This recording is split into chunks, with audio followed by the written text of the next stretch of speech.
Hey buddies, welcome to Python for Toddler series. So previous video la nama enna program paathom appadina oru number adu Armstrong number ah illiyanaangradha eppadi nama Python code use panni nama kandupidikiradhu adukku eppadi nama script eludhanum adukku pinnadi enna logic irukku nama paathirundom. So previous video paakama yaravadhu straight and the video paathitirukkinga appadina so please neenga andha video poi paarenga so that nama further ah paaka pora programs ellame ungalku innum better ah puriyum. Okay, இன்னைக்கு இந்த வீடியோல நம்ம என்ன பார்க்க போறோம் அப்படினா ஒரு certain range of Armstrong numbers நாம எப்படி நாம print பண்றது அப்படினா நம்ம பார்க்க போறோம். So previous video நம்ம பார்த்ததுக்கும் இந்த வீடியோ நம்ம பார்க்க போறதுக்கும் சின்ன வேரியேஷன்ஸ் இருக்கு. So எப்படி நாம அதுக்கு கோட் பண்றதுன்னு பார்க்கலாம். Okay, Jupyter notebook ஓபன் பண்ணிக்கலாம். So previous videoல Armstrong numberனா என்ன அப்படினு நாம பார்த்தோம். So அப்போ நாம நம்மளோட expected output எப்படி இருந்தது அப்படினா கம்ப்யூட்டர் கிட்ட நாம ஒரு நம்பரை தருவோம் ஸோ அது வந்துட்டு ஒரு லாஜிக் வந்து பெர்ஃபார்ம் பண்ணிட்டு நம்மளுக்கு அவுட்புட் என்ன சொல்லும் அப்படின்னா அது ஆம்ஸ்ட்ராங் நம்பரா இருந்தது அப்படின்னா எஸ் அப்படின்னு சொல்லும், ஆம்ஸ்ட்ராங் நம்பரா இல்லை அப்படின்னா அது வந்துட்டு நோன்னு சொல்லும். ஸோ ப்ரீவியஸ் வீடியோவில் நம்ம இந்த மாதிரி தான் நம்ம பார்த்துருந்தோம். ஸோ இந்த வீடியோவில் நம்ம என்ன பார்க்க போகிறோம் அப்படின்னா லைக் நம்ம கம்ப்யூட்டர் கிட்ட என்ன தருவோம் அப்படின்னா ஒரு ரேஞ்ச் ஆஃப் நம்பர்ஸ் வந்துட்டு நம்ம வந்துட்டு தந்துடுவோம். ஸோ லைக் ஃபார் எக்ஸாம்பிள் இப்போ வந்துட்டு 1000 அப்படின்ட்டு ஒரு நம்பர் எடுத்துக்கலாம், அதுக்கப்புறம் இன்னொரு நம்பர் 2000 அப்படின்ட்டு இன்னொரு நம்பர் எடுத்துக்கலாம். ஸோ கம்ப்யூட்டர் என்ன பண்ணணும் அப்படின்னா அகெயின் அதே மாதிரி ஒரு லாஜிக் வந்து பெர்ஃபார்ம் பண்ணிட்டு நம்மளுக்கு அவுட்புட் என்ன சொல்லணும் அப்படின்னா 1000லேருந்து 2000 வரைக்கும் நடுவில் இருக்கக்கூடிய நம்பர்ஸ் எல்லாமே இருக்கு இல்லையா, அதில் எந்தெந்த நம்பர் எல்லாமே ஆம்ஸ்ட்ராங் நம்பரோ அந்த நம்பர்ஸ் எல்லாத்தையுமே நம்மளுக்கு வந்துட்டு இந்த இடத்துல நம்மளுக்கு சொல்லணும். ஸோ இந்த நம்பர்ஸ் எல்லாமே தான் நம்மளுக்கு உங்களோட ஆம்ஸ்ட்ராங் நம்பர் அப்படின்ட்டு நம்மளுக்கு வந்து அவுட்புட் வந்து சொல்லணும். ஸோ இதுதான் நம்ம ப்ரீவியஸ் வீடியோவில் பார்த்த ஒரு ப்ரோக்ராமுக்கும் இந்த வீடியோவில் நம்ம பார்க்க போகிற ப்ரோக்ராமுக்கும் இருக்கக்கூடிய டிஃப்ரென்ஸு. ஸோ ஆம்ஸ்ட்ராங் நம்பர் எப்படி கண்டுபிடிக்கணும் அப்படின்னா ஸோ ஃபார் எக்ஸாம்பிள் 153ன்னு ஒரு நம்பர் எடுத்துக்கலாம். ஸோ 153 அப்படின்னா ஃபஸ்ட்டு வந்துட்டு அதோட டிஜிட் வந்துட்டு நம்ம வந்து கவுண்ட் பண்ணணும். ஸோ டிஜிட் கவுண்ட் பண்ணதுக்கு அப்புறமேட்டு அதுக்கு வந்துட்டு நம்ம பவர் கண்டுபிடிக்கணும் அப்படின்னு நம்ம பார்த்தோம். ஸோ எப்படி பவர் கண்டுபிடிக்கணும் அப்படின்னா ஒவ்வொரு நம்பருக்கு இண்டிவிஜுவலாக பவர் கண்டுபிடிச்சிட்டு அதை ஆட் பண்ணணும் அப்படின்னு பார்த்தோம். ஸோ லாஸ்ட்டாக வரக்கூடிய அந்த ஃபைனல் வேல்யூ இருக்கு இல்லையா, அந்த ஃபைனல் வேல்யூவும் நம்ம இங்கே கொடுத்துருக்கிற நம்பரும் ஒரே நம்பராக இருந்தது அப்படின்னா நம்ம ஆம்ஸ்ட்ராங் நம்பர் அப்படின்னு சொல்லுவோம். ஸோ இந்த இடத்துல வந்துட்டு எத்தனை டிஜிட்ஸ் இருக்குது அப்படின்னா 3 டிஜிட்ஸ் இருக்குது. ஸோ 3 டிஜிட்ஸ் இருக்கிறதுனால பவர் என்ன கண்டுபிடிக்கணும் அப்படின்னா பவர் 3 கண்டுபிடிக்கணும். ஸோ எப்படி நம்ம ஆட் பண்ணணும் அப்படின்னு பார்த்துருந்தோம் அப்படின்னா 1 பவர் 3 கண்டுபிடிக்கணும், அதுக்கப்புறமேட்டு 5 பவர் 3 கண்டுபிடிக்கணும், அதுக்கப்புறமேட்டு 3 பவர் 3 கண்டுபிடிக்கணும். ஸோ இது எல்லாத்தையுமே ஆட் பண்ணால் நம்மளுக்கு ஒரு ஃபைனல் வேல்யூ வரும் இல்லையா. ஸோ இந்த வேல்யூவும் இங்கே நம்ம கொடுத்துருக்கிற இந்த நம்பரும் ஒரே நம்பராக இருந்தது அப்படின்னா அதை வந்து நம்ம ஆம்ஸ்ட்ராங் நம்பர் அப்படின்னு வந்து நம்ம சொல்லுவோம். ஸோ இந்த கான்செப்டை தான் நம்ம ப்ரீவியஸ் வீடியோவில் நம்ம வந்துட்டு டீட்டெயில்டாக பார்த்துருந்தோம், அதுக்கு ஸ்கிரிப்ட் எழுதியிருந்தோம். ஸோ நம்மளோட எக்ஸ்பெக்டட் அவுட்புட் எப்படி இருக்கணும் அப்படின்னா கம்ப்யூட்டர் கிட்ட நம்ம வந்துட்டு லைக் ரேஞ்ச் ஆஃப் நம்பர்ஸ் வந்து நம்ம கொடுத்துருவோம். சே ஃபார் அன் எக்ஸாம்பிள் வந்துட்டு 100ல இருந்துட்டு 2000 வரைக்கும் அப்படின்னு நம்ம சொன்னோம் அப்படின்னா கம்ப்யூட்டர் லாஜிக் பெர்ஃபார்ம் பண்ணிட்டு இதெல்லாம் தான் உங்களோட ஆம்ஸ்ட்ராங் நம்பர் அப்படின்ட்டு நம்மளுக்கு அவுட்புட் வந்து சொல்லணும். ஸோ இந்த அவுட்புட்டை எப்படி எடுத்துகிட்டு வருது அப்படின்னு நம்ம பார்க்கலாம்.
ஓகே, இப்போ நம்ம கோடை வந்து நம்ம ரன் பண்ணலாம். ஸோ ரன் பண்ணோடனே ஃபர்ஸ்ட் நம்பர் கேட்டால் என்ன கேட்குது அப்படின்னா ஃபர்ஸ்ட் நம்பர் கேட்குது. ஸோ எக்ஸ்பெக்டட் அவுட்புட்டில் நம்ம கொடுத்த மாதிரியே ஃபர்ஸ்ட் நம்பர் 100, செகண்ட் நம்பர் வந்துட்டு 2000 அப்படின்னு கொடுத்துடலாம். ஸோ ஃபர்ஸ்ட் நம்பர் வந்துட்டு 100, அப்போ அதே மாதிரி லாஸ்ட் நம்பர் கேட்குது. ஸோ 2000 கொடுத்துட்டு நான் வந்துட்டு ரன் பண்ணுறேன். ஸோ ரன் பண்ணும்போது பார்த்தீங்கன்னா எனக்கு என்ன அவுட்புட் வந்திருக்கு அப்படின்னா 100லேருந்து 2000க்குள்ளே என்னென்ன நம்பர்ஸ் எல்லாமே ஆம்ஸ்ட்ராங் நம்பர்ஸாக இருக்கோ அந்த நம்பர்ஸ் எல்லாத்தையுமே எனக்கு வந்துட்டு 1 by 1 எனக்கு வந்து பிரிண்ட் பண்ணியிருக்கு.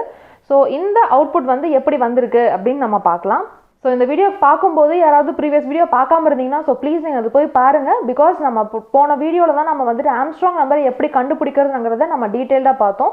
ஸோ அந்த வீடியோ கிளியராக புரிஞ்சிருந்தால் மட்டும்தான் இந்த வீடியோவில் நம்ம பண்ணியிருக்க 1-2 ஆல்ட்ரேஷன்ஸ் வந்து உங்களுக்கு வந்து பெட்டராக புரியும். ஸோ ஃபர்ஸ்ட் லைனில் என்ன பண்ணுறோம் அப்படின்னா லோவர் அப்படின்ட்டு ஒரு வேரியபிள் யூஸ் பண்ணி இன்புட் ஆஃப் மெத்தட் யூஸ் பண்ணி நாம் வந்துட்டு அவுட்புட் ஸ்க்ரீன்லேருந்து யூசர் கிட்ட இருந்து ஒரு வேல்யூவை வாங்கிக்கிறோம். அதாவது நம்மளோட இந்த ஃபர்ஸ்ட் நம்பரை வாங்கிக்கிறோம். ஸோ இப்போது லோயரில் என்ன இருக்கும் அப்படின்னா லோயரில் 100 அப்படின்ட்டு நம்மளுக்கு ஸ்டோரே இருக்கும். அதுக்கப்புறம் செகண்ட் இந்த அப்பர் அப்படின்ட்டு ஒரு வேரியபிள் யூஸ் பண்ணி சேம் அதே மாதிரி இன்புட் ஆஃப் மெத்தட் யூஸ் பண்ணி அவுட்புட் ஸ்க்ரீன்லேருந்து யூசர் கிட்ட இருந்து ஒரு வேல்யூ வாங்குறதுக்காக நம்ம யூஸ் பண்ணுறோம். ஸோ இந்த இன்புட் ஆஃப் மெத்தட் வந்து எதுக்கு யூஸ் ஆகும் நம்ம பார்க்குறோம் அப்படின்னா யூசர் கிட்ட இருந்து இன்புட்டை வாங்குறதுக்காக. இன்ட் ஆஃப் எதுக்கு அப்படின்னா இது வந்துட்டு பை டிஃபால்ட் ஸ்ட்ரிங்காக இருக்கும், அதை இன்ட்டாக கன்வெர்ட் பண்ணுறதுக்காக. ஸோ இப்போ அப்பரில் என்ன இருக்கும் அப்படின்னா so Appar is equals to 2000. So நம்ம கொடுத்த வேல்யூ 2000. ஸோ லோவரில் 100 இருக்குது, அப்பரில் 2000 இருக்குது. ஸோ இப்போ இந்த இடத்துல என்ன பண்ணுறோம் அப்படின்னா ஃபார் லூப் வந்து யூஸ் பண்ணுறோம். ஸோ ப்ரீவியஸ் வீடியோவில் நம்ம வெறும் இந்த வைல் லூப் மட்டும்தான் யூஸ் பண்ணியிருந்தோம். ஸோ எதுக்காக வைல் லூப் யூஸ் பண்ணோம் அப்படின்னா நம்மக்கிட்ட ஒரே ஒரு நம்பர் தான் இருக்கும். ஸோ 153ங்கிற நம்பர் தான் இருக்கும். ஸோ இதை வந்துட்டு ஒன்றா டிவைட் பண்ணி நம்ம மாடுலோ 10 எடுத்து நம்ம கண்டுபிடிச்சோம். ஸோ இப்போ நம்மக்கிட்ட என்ன இருக்குது அப்படின்னா லைக் ரேஞ்ச் ஆஃப் நம்பர்ஸ் இருக்குது. லைக் ரேஞ்ச் ஆஃப் நம்பர்ஸ் அப்படின்னா 100லேருந்து நம்மக்கிட்ட 2000 வரைக்கும் இருக்கக்கூடிய ஒவ்வொரு நம்பராக எடுத்து ஒவ்வொரு நம்பரையும் அதை வந்து கண்டுபிடிக்கணும். ஸோ அதனால் ஒவ்வொரு நம்பராக இது இப்படி ஐட்ரேட் ஆகி போகணுங்கிறதுக்காக நம்ம வந்து ஃபார் லூப் வந்து யூஸ் பண்ணுறோம். ஸோ ஃபார் லூப் என்ன கொடுத்துருக்கோம் அப்படின்னா for i in range lower comma upper +1 அப்படின்னு கொடுத்துருக்கோம். ஸோ இந்த இடத்துல ரேஞ்ச் எதுக்காக கொடுக்குறோம் அப்படின்னா ஸோ ரேஞ்ச் ஃபங்க்ஷன் பற்றி நம்ம ஆல்ரெடி டீட்டெயிலாக நம்ம தியரி வீடியோஸில் பார்த்துருக்கோம். ஸோ இந்த இடத்துல ஃபார் லூப் பற்றியும் வைல் லூப் பற்றியோ இல்லை ரேஞ்ச் பற்றியோ டவுட்ஸ் இருந்ததுன்னா நம்ம ப்ரீவியஸாக போட்டிருக்க தியரிட்டிக்கல் வீடியோஸ் நீங்கள் ரெஃபர் பண்ணுங்கள், உங்களுக்கு இன்னும் ரொம்பவே கிளியராக புரியும். ஸோ ரேஞ்ச் ஃபங்க்ஷன் ஜென்ரலாக எதுக்காக யூஸ் பண்ணுவாங்க அப்படின்னா ஒரு ரேஞ்ச் ஆஃப் நம்பர்ஸ் எடுக்கிறதுக்காக. ஸோ இந்த இடத்துல லோவர் இருக்குது. ஸோ லோவரில் 100 இருக்குது, 100 போட்டுக்கலாம். அப்பர் +1 சொல்லியிருக்கோம். ஸோ அப்போ வந்துட்டு 2001 அப்படின்னு இருக்கும். ஸோ எதுக்காக இந்த இடத்துல நம்ம ஒரு +1 நம்ம கொடுத்துருக்கோம் அப்படின்னா அப்போ தான் நம்மளுக்கு நம்பரை ஃபெச் பண்ணும்போது 2000 வரைக்கும் ஃபெச் பண்ணும். ஸோ என்ன அப்படின்னா ஸோ ரேஞ்ச் ஆஃப் 100 அப்படின்னா ஸோ ஃபஸ்ட்டு வந்து 100 இருக்கும், அப்புறம் 101 இருக்கும், அதுக்கப்புறம் 102 இருக்கும், அதுக்கப்புறம் 103, இதே மாதிரி லாஸ்ட் வரைக்கும் போயிட்டு நம்மளுக்கு வந்துட்டு நம்பர் 2000 வரைக்கும் தான் இருக்கும். ஸோ இந்த இடத்துல நம்ம வந்துட்டு வெறும் நம்ம 2000 கொடுத்துருந்தோம் அப்படின்னா இதுக்கு முன்னாடி இருக்கிற நம்பர் ஓட நம்மளுக்கு வந்துட்டு ஸ்டாப் ஆயிடும். ஸோ இந்த நம்பரோட நம்மளுக்கு வந்துட்டு ஸ்டாப் ஆயிரும். ஸோ அதனால தான் நம்ம இந்த இடத்துல வந்துட்டு 2001 அப்படின்னு நம்ம கொடுத்துக்கிறோம். ஸோ 2001 நம்ம கொடுத்தோம் அப்படின்னா தான் நம்மளுக்கு வந்து 2000 வரைக்கும் நம்மளுக்கு வந்து ஃபெச் ஆகும். ஸோ அதனால தான் இந்த இடத்துல ஒரு நம்பர் வந்து நாம் சேர்த்து கொடுத்துக்கிறோம். ஸோ இந்த ரேஞ்ச் ஃபங்க்ஷன் யூஸ் பண்ணி என்ன பண்ணுறோம் அப்படின்னா ஒவ்வொரு நம்பராக நம்ம வந்து ஐட்ரேட் பண்ணி எடுக்க போகிறோம். ஸோ இப்போ நம்ம ரேஞ்சில் 100லேருந்து 2000 வரைக்கும் நம்பர்ஸ் எல்லாமே இந்த லைனில் நம்மக்கிட்ட இருக்குது. ஸோ அடுத்து என்ன பண்ணுறோம் அப்படின்னா order is equals to length of string of i அப்படின்னு நம்ம வந்து கொடுத்துருக்கோம். ஸோ ஃபஸ்ட்டு நம்ம என்ன ஆம்ஸ்ட்ராங் நம்பரான்னு கண்டுபிடிக்கும் போது ஃபஸ்ட்டு நம்ம பார்க்க வேண்டிய ஸ்டெப் என்ன அப்படின்னா எத்தனை டிஜிட்ஸ் இருக்குங்கிறத தான் நம்ம வந்து ஃபஸ்ட்டு வந்து பார்க்கணும்னு சொல்லியிருந்தோம். ஸோ இது வந்துட்டு எதுக்காக பார்க்குறோம் அப்படின்னா ஒரு சின்ன ரீகேப் தான் இது. ஸோ 153க்கு வந்து நம்ம கண்டுபிடிக்கணும் அப்படின்னா ஸோ 1/3 அதுக்கப்புறம் 5/3 + 3/3 வந்து நம்ம கண்டுபிடிச்சிட்டு ஆட் பண்ணணும். ஸோ இதுவே 1 2 3 4 நம்பர் இருந்தது அப்படின்னா ஸோ டோட்டல் டிஜிட்ஸ் பார்க்கணும். 4 டிஜிட் இருக்கா, அப்போ வந்துட்டு 1/4 அதுக்கப்புறம் 2/4 அதுக்கப்புறம் 3/4 அதுக்கப்புறமேட்டு 4/4. ஸோ எத்தனை நம்பர் ஆஃப் டிஜிட்ஸ் இருக்கோ அத்தனை டைம்ஸ் நம்ம வந்து பவர் கண்டுபிடிக்கணும். ஸோ அந்த மாதிரி கண்டுபிடிச்சாதான் நம்மளால் ஆம்ஸ்ட்ராங் நம்பரா இல்லையாங்கிறத கண்டுபிடிக்க முடியும். ஸோ இது வந்துட்டு டைனமிக்காக இருக்கும். ஸோ இப்போ பாருங்கள் இந்த இடத்துல நம்பர் வந்துட்டு 3 டிஜிட்டாக இருக்குது. ஸோ இதுவே இங்கே போகும்போது 4 டிஜிட் நம்பராக இருக்குது. ஸோ இது வந்துட்டு ரேண்டமாக நம்ம வந்துட்டு பவர் இஸ் ஈக்குவல்ஸ் டு 3 அப்படின்னு நம்மளால் கோட் எழுதும் போதே நம்மளால் தர முடியாது. ஸோ அதுக்காக அந்த நம்பரோட லென்த்தை வந்து நம்ம இந்த இடத்துல எடுத்துக்கிறோம். ஸோ ஃபஸ்ட்டு அந்த ஐயில் என்ன இருக்கும் அப்படின்னா ஸோ ஃபஸ்ட்டு இந்த நம்பர் இருக்கிறதுனால ஐ வந்து 100ல் பிளேஸ் ஆகிருக்கும். ஸோ 100ங்கிறது நம்பர்னால அதை என்ன பண்ணுறோம் அப்படின்னா ஃபஸ்ட் நம்ம ஸ்ட்ரிங்காக கன்வெர்ட் பண்ணுறோம். ஸ்ட்ரிங்காக கன்வெர்ட் பண்ணதுக்கப்புறம் என்ன பண்ணுறோம் அப்படின்னா அதோட லென்த்தை கண்டுபிடிக்கிறோம். ஸோ 100ஓட லென்த் என்ன அப்படின்னா இது வந்துட்டு 1, இது வந்து 2, இது வந்து 3. ஸோ 100ஓட லென்த் வந்துட்டு 3 அப்படின்ட்டு நம்மளுக்கு வந்து கிடச்சிடும். ஸோ இப்போ இந்த இடத்துல ஆர்டரில் என்ன இருக்குது அப்படின்னா ஆர்டர் இஸ் ஈக்குவல்ஸ் டு 3 அப்படின்னு நம்மக்கிட்ட இப்போ இருக்கும். அதுக்கப்புறமேட்டு வேல்யூ இஸ் ஈக்குவல்ஸ் டு 0 அப்படின்ட்டு ஒரு வேல்யூ வந்து இனிஷியலைஸ் பண்ணியிருக்காங்க. ஸோ இப்போ நம்மக்கிட்ட வேல்யூவில் என்ன இருக்குது அப்படின்னா வேல்யூ இஸ் ஈக்குவல்ஸ் டு 0ன்னு இருக்குது. அதுக்கப்புறம் டெம்ப் இஸ் ஈக்குவல்ஸ் டு ஐ அப்படின்னு சொல்லிட்டாங்க. ஸோ ஐயில் நம்ம என்ன வேல்யூ ஃபெச் பண்ணுமோ அதை வந்து டெம்ப்புக்கு அசைன் பண்ணியிருக்காங்க. ஐயில் என்ன இருக்குது அப்படின்னா 100ன்னு இருக்குது. ஸோ அதை வந்துட்டு இப்போது டெம்ப் இஸ் ஈக்குவல்ஸ் டு 100 அப்படின்னு கொடுத்துருக்காங்க. ஸோ இப்போ நம்மளோட நார்மல் கோடிங் தான். ஸோ இந்த கோடிங்லேருந்து ஆல்மோஸ்ட் நீங்களே கெஸ் பண்ணியிருப்பீங்க. பிகாஸ் ப்ரீவியஸ் வீடியோவில் நம்ம இந்த செட் ஆஃப் கோட்ஸ் மட்டும்தான் நம்ம பார்த்துருந்தோம். ஸோ இப்போ நம்பர் ஆம்ஸ்ட்ராங்காக இல்லையான்னு கண்டுபிடிக்கிறதுக்கு ஜஸ்ட் நம்ம 3 ஸ்டெப்ஸ் தான் நம்ம பெர்ஃபார்ம் பண்ணோம். ஸோ இதுக்கு மேலே நம்ம ப்ரீவியஸாக பண்ணிட்டு இருந்த அதே ஸ்டெப்ஸ் தான். So digit is equals to temp modulo 10 அப்படின்னு கொடுத்துருக்கோம். ஸோ டெம்பில் என்ன இருக்குது அப்படின்னா 100 இருக்குது. ஸோ ஃபஸ்ட்டு நம்மளோட ஸ்டெப் வந்து 100க்கு நம்ம வந்துட்டு மாடுலோ 10 எடுப்போம். ஸோ 100 மாட் 10 எடுத்தோம்னா என்ன வேல்யூ வருது அப்படின்னு நம்ம பார்க்கலாம். ஸோ மாட் 10 எடுத்தோம் அப்படின்னா நம்மளுக்கு வந்துட்டு 0ன்னு வருது. ஸோ 0 என்ன அப்படின்னா இந்த லாஸ்ட்டில் இருக்கக்கூடிய டிஜிட். நம்ம ஒரு டிஜிட்டை லாஸ்ட் டிஜிட்டை பிரித்து எடுப்போம்னு சொன்னோம் இல்லையா. ஸோ அதுதான். ஸோ இப்போ இந்த லைன் பிரகாரம் நம்மக்கிட்ட டிஜிட்டில் என்ன இருக்குது அப்படின்னா டிஜிட் இஸ் ஈக்குவல்ஸ் டு 0 அப்படின்ட்டு இந்த இடத்துல வேல்யூ வந்து அப்டேட் ஆயிரும். ஸோ செகண்ட் என்ன பண்ணுறோம் அப்படின்னா value plus digit into order பண்ணிவிட்டு என்ன வருதோ அதை வந்து வேல்யூவில் நம்ம சேவ் பண்ண போகிறோம். ஸோ ஃபஸ்ட்டு ஆல்ரெடி நம்மக்கிட்ட வேல்யூவில் 0ன்னு இருந்தது. So value is equals to 0 plus அதாவது இந்த இடத்துல வேல்யூ இருக்கு இல்லையா. ஸோ அதனால் 0. அதுக்கப்புறம் டிஜிட்டில் என்ன இருக்குது அப்படின்னா 0 இருக்குது. ஸோ 0 டபுள் ஸ்டார் அப்படின்னா பவர் அப்படின்னு நம்ம பார்த்துருந்தோம். ஆர்டர்னு கொடுத்துருக்கோம். ஸோ ஆர்டரில் என்ன இருக்குது அப்படின்னா 3 இருக்குது. இப்போது 0 அதுக்கப்புறமேட்டு டபுள் ஸ்டார் 3 கொடுத்துட்டு நம்ம ரன் பண்ணோம் அப்படின்னா நம்மளுக்கு வந்துட்டு 0 தான் வரும். ஸோ இதோட அவுட்புட் நம்மளுக்கு என்ன வரும் அப்படின்னா இது எல்லாத்தையுமே சால்வ் பண்ணதுக்கப்புறம் 0ன்னு தான் வரும். ஸோ வேல்யூவில் என்ன இருக்குது அப்படின்னா இப்போது 0ன்னு இருக்குது. அதுக்கப்புறம் என்ன பண்ணுறோம் அப்படின்னா இந்த டெம்ப் பண்ணுறோம். ஸோ இப்போ டெம்பில் நம்மக்கிட்ட என்ன வேல்யூ இருக்குது அப்படின்னா சேம் அதே 100 தான் இருக்குது. ஸோ 100 ஃப்ளோர் டிவிஷன் நம்ம வந்து 10 பண்ணுறோம். ஸோ ஃப்ளோர் டிவிஷன் அப்படின்னா ஜஸ்ட் இன்டீஜர் பார்ட்டை மட்டும் பிரித்து எடுக்கிறதுக்காக தான் நம்மளுக்கு அந்த ஃப்ளோர் டிவிஷன் நம்ம பார்த்துருந்தோம். ஸோ 100 ஃப்ளோர் டிவிஷன் 10 கொடுத்துட்டு நம்ம ரன் பண்ணும்போது பார்த்தீங்கன்னா நமக்கு அவுட்புட் வந்து 10ன்னு வரும். ஸோ இப்போ என்ன பண்ணுறோம் அப்படின்னா அதை வந்துட்டு டெம்பில் எடுத்துகிட்டு போய் ஸ்டோர் பண்ணுறோம். ஸோ இப்போ டெம்பில் இருக்கக்கூடிய இந்த 100ங்கிற வேல்யூ போயிட்டு நம்மளுக்கு வந்துட்டு 10ங்கிற வேல்யூ மட்டும் இந்த இடத்துல இருக்கும். ஸோ இப்போ பாருங்கள் இந்த ஐட்ரேஷன்ஸ் மூலமாக நம்ம என்னென்ன பண்ணியிருக்கோம் அப்படின்னா 100ங்கிற நம்பரில் இந்த 0 மட்டும் பிரித்து எடுத்து அதோட பவர் நம்ம கண்டுபிடிச்சி அதை ஆட் பண்ணி நம்ம வச்சுட்டோம், வேல்யூவில் வச்சுட்டோம். அதுக்கப்புறம் ரிமைனிங் இருக்கக்கூடிய இந்த 10 மட்டும் நம்ம வந்து பிரித்து எடுத்துட்டோம்.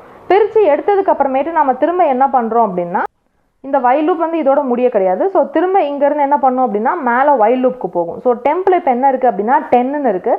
ஸோ 10 இஸ் கிரேட்டர் தென் 0 பார்க்கும். ஸோ கிரேட்டர் தென் 0 தான் திரும்ப உள்ளே வரும். So digit is equals to 10 modulo 10 வந்து பண்ணும். ஸோ 10 மாடுலோ 10 பண்ணும்போது என்ன அவுட்புட் வருது அப்படின்னு நம்ம பார்க்கலாம். நமக்கு வந்து 0ன்னு தான் வரும். ஸோ இப்போ இந்த 0ங்கிறது வந்து இந்த டிஜிட்டில் போயிட்டு ரீப்ளேஸ் ஆயிரும். So digit is equals to 0ன்னு இருக்கும். அதுக்கப்புறமேட்டு வேல்யூவில் போயிட்டு ஆட் பண்ணும். ஸோ வேல்யூவில் ஆட் பண்ணும்போதும் அதே மாதிரி 0 ப்ளஸ் ஆல்ரெடி வேல்யூ என்ன இருக்குது அப்படின்னா 0ன்னு இருக்கும். ஸோ 0 ப்ளஸ் 0 இன்ட்டு 3 பண்ணும்போது நம்மளுக்கு வேல்யூ வந்து எதுவும் வந்து மாறாது. ஸோ வேல்யூ வந்துட்டு 0னே தான் இருக்கும். ஸோ திரும்ப temp is equals to 10 floor division நம்ம பண்ணுறோம். அதாவது 10 டிவைடட் பை 10 நம்ம வந்துட்டு ஃப்ளோர் டிவிஷன் இந்த இடத்துல பண்ணுறோம். ஸோ அது பண்ணும்போது நம்மளுக்கு என்ன அவுட்புட் வரும் அப்படின்னு நம்ம பார்க்கலாம். ஸோ பார்த்தீங்கன்னா இந்த இடத்துல 1ன்னு வந்திருக்கு. ஸோ இப்போது டெம்பில் 10ன்னு இருக்குது இல்லையா. ஸோ இந்த வேல்யூ நம்மளுக்கு ரீப்ளேஸ் ஆகிட்டு இந்த இடத்துல என்ன மாறும் அப்படின்னா நம்மளுக்கு வந்து 1ன்னு மாறிடும். ஸோ திரும்ப இந்த லூப் நம்ம கண்டினியூ பண்ணுறது மூலமாக என்ன பண்ணியிருக்கோம் அப்படின்னா ஆல்ரெடி இந்த 0க்கு நம்ம கால்குலேட் பண்ணியாச்சு. இப்போ நம்மக்கிட்ட 10 மட்டும்தான் இருந்தது. ஸோ திரும்ப இந்த ஒரு நம்பர் மட்டும் நம்ம பிரித்து எடுத்து இந்த நம்பருக்கு நம்ம பவர் 3 வந்து கண்டுபிடிச்சி ஆன்சர் வச்சாச்சு. இதுக்கு வந்து ஆன்சரையும் இதுக்கு வந்து ஆன்சரையும் நம்ம வந்து ஆட் பண்ணியாச்சு. இப்போ ரிமைனிங் நம்மக்கிட்ட என்ன இருக்குது அப்படின்னா அந்த 1 தான் இருக்குது. அந்த 1 தான் இந்த இடத்துல டெம்பில் நம்ம ஸ்டோர் பண்ணியிருக்கோம். ஸோ திரும்ப இது வந்து மேலே போகும். ஸோ 1 இஸ் கிரேட்டர் தென் 0 பார்க்கும். ஸோ 1 வந்துட்டு கிரேட்டர் தென் 0 தான். ஸோ உள்ளே வரும். ஸோ உள்ளே வரும்போது திரும்ப அதே ப்ராசஸ் தான் 1 மாடுலோ 10 வந்து நடக்கும். ஸோ 1 மாடுலோ 10 பண்ணுறோம். ஸோ 1 மாடுலோ 10 பண்ணும்போது நமக்கு அவுட்புட் வந்து 1ன்னு வரும். ஸோ இப்போ நம்மக்கிட்ட டிஜிட்டில் என்ன வேல்யூ ஸ்டோர் ஆயிருக்கும் அப்படின்னா இந்த 0 இருக்காது. இப்போ டிஜிட் வந்து 1ன்னு ஸ்டோர் ஆயிடும். ஸோ திரும்ப இந்த இடத்துல வேல்யூ வந்து அப்டேட் ஆகும். ஸோ ஆல்ரெடி 0 தானே இருந்தது. ஸோ 0வோட என்ன ஆகும் அப்படின்னா ஸோ 0 ப்ளஸ் 1 இன்ட்டு 1 இன்ட்டு 3 அப்படின்னு வந்துடும். பிகாஸ் இந்த 1 எங்கேருந்து வந்திருக்கு அப்படின்னா டிஜிட்டில் இருக்கிற 1 வந்து இங்கே இருக்குது. ஸோ பவர் 3ங்கிறதுனால இந்த இடத்துல 3 இருக்குது. ஸோ இப்போ வேல்யூ என்ன இருக்கும் அப்படின்னா வேல்யூ வந்துட்டு 1 அப்படின்னு தான் இருக்கும். ஸோ வேல்யூ வந்து 1 இருக்கிறதுனால திரும்ப வந்துட்டு temp is equals to temp floor division 10 பண்ணும். ஸோ திரும்ப 1 ஃப்ளோர் டிவிஷன் 10 வந்து நம்ம பண்ணுவோம். ஸோ 1க்கும் 10க்கும் நம்ம வந்து ஃப்ளோர் டிவிஷன் செஞ்சோம்னா என்ன ஆன்சர் வருதுன்னு பாருங்கள். ஆன்சர் வந்து 0ன்னு வந்திருக்கு. ஸோ இப்போ என்ன பண்ணோம் அப்படின்னா திரும்ப லூப் கண்டினியூ ஆகும். ஸோ 0 இஸ் கிரேட்டர் தென் 0 பார்க்கும்போது இது வைல் லூப்பை விட்டு வெளியில் வந்துடும். ஸோ வைல் லூப்பை விட்டு வெளில வந்தோன்னே என்ன பண்ணும் அப்படின்னா I ஈக்குவல்ஸ் டு வேல்யூவான்னு பார்க்கும். ஸோ ஃபஸ்ட்டு I எங்கே பிளேஸ் ஆயிருக்கு அப்படின்னா 100ல் இருக்குது. ஸோ 100 ஈக்குவல்ஸ் டு வேல்யூவான்னு பார்க்கும். ஸோ லாஸ்ட்டாக நம்ம வேல்யூவாக கண்டுபிடிச்ச வேல்யூ என்ன அப்படின்னா 1ன்னு இருக்குது. ஸோ 100 ஈக்குவல்ஸ் டு 1ன்னு பார்க்கும்போது கிடையாது. ஸோ இப்போ இது வந்துட்டு இந்த இஃப் ஸ்டேட்மெண்ட்குள்ளே போகாது. இஃப் ஸ்டேட்மெண்ட்டுக்கு போகாமல் இந்த இஃப் ஸ்டேட்மெண்ட்டை விட்டு இது வந்து வெளியில் வந்துடும். ஸோ வெளியில் வந்து எங்கே போகும் அப்படின்னா திரும்ப இது ஸ்ட்ரைட்டாக இந்த ஃபார் லூப்புக்குள்ளே போகும். எதுக்கு இந்த ஃபார் லூப்புக்குள்ளே போகுது அப்படின்னா இந்த ஃபார் லூப்பில் இருக்கக்கூடிய இந்த 100ங்கிற ஒரு நம்பர் எடுத்து தான் நம்ம இத்தனை ஐட்ரேஷன்ஸை நம்ம பெர்ஃபார்ம் பண்ணியிருக்கோம். ஸோ இப்போ அடுத்து என்ன ஆகும் அப்படின்னா I வந்து இன்க்ரிமெண்ட் ஆகும். ஸோ இப்போ 100ல் இருந்துட்டு அடுத்து என்ன ஆகும் அப்படின்னா 101க்கு போயிடும். ஸோ இப்போ நம்ம செஞ்ச ஸ்டெப்ஸ் எல்லாமே திரும்ப ரிப்பீட் ஆகும். இதே மாதிரி லாஸ்ட் நம்பர் வரைக்கும் நம்மளுக்கு வந்து ஃபெச் ஆகிட்டே இருக்கும். ஸோ இதே மாதிரி ஃபெச் ஆகும்போது எந்த நம்பர் வந்துட்டு இப்போ பார்த்தீங்கன்னா 153ங்கிற நம்பர் வந்து ஆம்ஸ்ட்ராங் நம்பர்ங்கிறது நம்மளுக்கு தெரியும். ஸோ இப்போ 153 எடுத்து செக் பண்ணும்போது இந்த இடத்துல என்ன கண்டிஷன் சாட்டிஸ்ஃபை ஆகியிருக்கும் அப்படின்னா ஐலையும் 153ன்னு இருந்திருக்கும். நம்ம கண்டுபிடிச்ச வேல்யூ இந்த இடத்துலையும் நம்மளுக்கு வந்து 153ன்னு வந்திருக்கும். ஸோ 153 ஈக்குவல்ஸ் டு 153ன்னு பார்க்கும்போது கண்டிஷன் ட்ரூ ஆகுது. ஸோ இந்த இஃப் ஸ்டேட்மெண்ட் உள்ளே போகும். உள்ளே போயிட்டு பிரிண்ட் I அப்படின்னு நம்ம கொடுத்துருக்கோம் இல்லையா. ஸோ அதனால் அந்த ஐயை வந்து நம்மளுக்கு பிரிண்ட் பண்ணிவிட்டு அதுக்கப்புறம் திரும்ப ஃபார் லூப்புக்குள்ளே போயிருக்கும். ஸோ அதே மாதிரி அது அடுத்தடுத்து போகும். ஒவ்வொரு நம்பராக எடுக்கும். இத்தனை ஸ்டெப்ஸை வந்து பண்ணிவிட்டு இது ஈக்குவல் ஆச்சு அப்படின்னா அந்த இடத்துல அந்த நம்பரை நம்மளுக்கு பிரிண்ட் பண்ணும். அப்படி இல்லாட்டி பிரிண்ட் பண்ணாமல் திரும்ப ஃபார் லூப்கே போயிடும். ஸோ அதே மாதிரி 2000 வரைக்கும் அது வந்து போய் செக் பண்ணும். ஸோ 2000க்கு அடுத்து இந்த இடத்துல நம்ம எந்த நம்பரும் கொடுக்கல இல்லையா. ஸோ அதனால என்ன ஆகும் அப்படின்னா இந்த லூப்பை விட்டு அது வந்து வெளியில் வந்துடும். ஸோ ஒன்ஸ் எல்லா நம்பருமே ஃபெச் ஆனதுக்கு அப்புறமேட்டு நம்மளுக்கு ஃபார் லூப்பை விட்டு வெளில வந்ததுக்கு அப்புறமேட்டு இந்த இடத்துல நம்ம ரிமைனிங் லைன்ஸ் ஆஃப் கோட் எதுவுமே நம்ம எழுதலை. ஸோ அதனால் நம்ம ப்ரோக்ராம் வந்து டெர்மினேட் ஆகிடும். ஸோ 100லேருந்து 2000 வரைக்கும் நம்ம கிட்ட என்னென்ன நம்பர்ஸ் எல்லாமே இந்த கண்டிஷன்ஸ் இந்த மாதிரி மேட்ச் ஆச்சோ அந்த நம்பர்ஸ் மட்டுமே நம்மளுக்கு இந்த இடத்துல அவுட்புட்டாக பிரிண்ட் ஆயிருக்கும். ஸோ இந்த அவுட்புட் ஆல்மோஸ்ட் நம்மளுக்கு வந்துட்டு நம்ம போட்ட ப்ரோக்ராமோட நம்மளுக்கு வந்து கரெக்டாக ரிலேட் ஆகுது. பட் ஆனால் நம்ம எக்ஸ்பெக்டட் அவுட்புட்டோட கரெக்டாக வந்து ரிலேட் ஆகலை. பிகாஸ் இந்த இடத்துல நம்ம இந்த மாதிரி வேணும் அப்படின்னு நம்ம பார்த்துருந்தோம் இல்லையா. ஸோ அதுக்கு நம்ம என்ன பண்ணணும் அப்படின்னா ரொம்ப சின்ன மாடிஃபிகேஷன் தான். நம்ம முன்னாடியே பிரிண்ட் ஸ்டேட்மெண்ட்ஸ் பார்க்கும்போது பார்த்துருந்தோம். இந்த இடத்துல நம்ம என்ன தரணும் அப்படின்னா எண்ட் பேராமீட்டர் யூஸ் பண்ணணும். So end is equals to single கோட்ஸ்க்குள்ளே ஒரு எம்டி ஸ்பேஸ் கொடுத்துட்டு இந்த ப்ரோக்ராமை நான் ரீரன் பண்ணுறேன். ஸோ அதே மாதிரி ஃபஸ்ட் வேல்யூ வந்துட்டு 100, செகண்ட் வேல்யூ வந்து 2000 கொடுத்துட்டு நான் என்ட்ரு தரேன். ஸோ என்ட்ரு கொடுக்கும்போது பார்த்தீங்கன்னா ஒவ்வொரு நம்பருமே நம்மளுக்கு இந்த மாதிரி பக்கத்தில் வந்து நம்மளுக்கு இந்த மாதிரி வந்திருக்கு. ஸோ லைக் 100லேருந்து 2000 வரைக்கும் இருக்கக்கூடிய ஆம்ஸ்ட்ராங் நம்பர்ஸ் எல்லாமே இதுதான் அப்படின்ட்டு நம்மளுக்கு இந்த இடத்துல அவுட்புட்டாக வந்திருக்கு. ஸோ இப்போது நம்ம பார்த்த ப்ரோக்ராம் மூலமாக எப்படி ஆம்ஸ்ட்ராங் நம்பர்ஸ் வந்துட்டு ஒரு சீரீஸ் ஆஃப் நம்பர்ஸில் இருந்துட்டு எப்படி நம்ம கண்டுபிடிக்கிறதுங்கிறது ரொம்பவே கிளியராக புரிஞ்சிருக்கும்னு நினைக்கிறேன். ஸோ இந்த வீடியோவில் எப்படி ஆம்ஸ்ட்ராங் நம்பர் கண்டுபிடிக்கிறதுங்கிறதுல உங்களுக்கு டவுட் இருந்தது அப்படின்னா, அதாவது இந்த வைல் லூப்பில் உங்களுக்கு ஏதாவது டவுட் இருந்தது அப்படின்னா அதை டீட்டெயிலாக எக்ஸ்பிளைன் பண்ணி நம்மளோட ப்ரீவியஸ் வீடியோவில் நம்ம போட்டிருக்கோம். ஸோ ப்ளீஸ் நீங்கள் அந்த வீடியோ போய் பாருங்கள். அதை பார்த்துட்டு நீங்கள் இந்த வீடியோ பார்த்தீங்க அப்படின்னா ஸோ கண்டிப்பாக இந்த வீடியோவில் நம்ம போட்டிருக்க ஆல்ட்ரேஷன்ஸ் எல்லாமே உங்களுக்கு வந்து ரொம்பவே கிளியராக புரியும். ஓகே, இந்த கோட் வந்து நான் கிட்டப்ல அப்லோட் பண்ணியிருக்கேன். நீங்கள் வேணும்னா டவுன்லோட் பண்ணிக்கோங்க. டிஸ்கிரிப்ஷனில் லிங்க் கொடுத்துருக்கேன். Happy learning. Bye bye.